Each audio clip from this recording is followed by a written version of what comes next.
Thank you sir.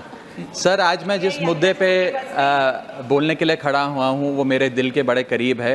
It pertains to participation of youth in Indian politics. इससे भी पहले आना चाहते थे क्या? मैं बताता हूँ सर, मैं क्यों ये मुद्दा उठा रहा हूँ। सर, भारत देश इस दुनिया के सबसे युवा देशों में आता है। We are one of the youngest countries in the world.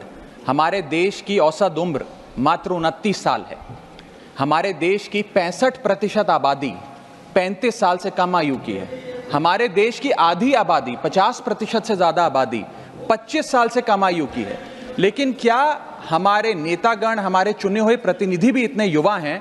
ये सवाल मैं आज आपके सामने रखना चाहता हूं सर। आपको जानकर अचंभा होगा कि फर्स्ट लोकसभा जब इस देश की चुनी गई थी, जब देश आज़ाद हुआ, पहली बार लोकसभा का चुनाव हुआ, तो उस लोकसभा में 26% लोग 40 साल से कम आयु के थे।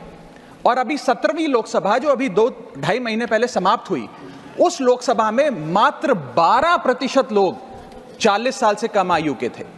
तो जैसे जैसे देश जवान हो रहा है, हमारे चुने हुए प्रतिनिधि उस जवानी से काफी दूर होते जा रहे हैं। We are a young country with old politicians. We must aspire to become a young country with young politicians.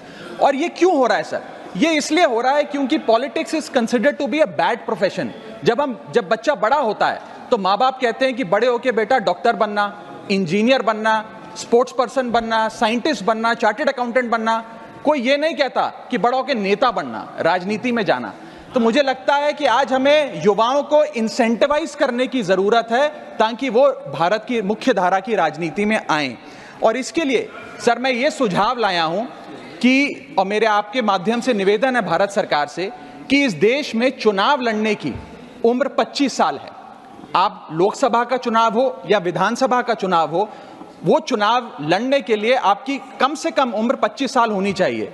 मैं आपके माध्यम से ये सरकार से निवेदन करना चाहता हूं कि सरकार उस उम्र को 25 से घटाकर 21 साल करे।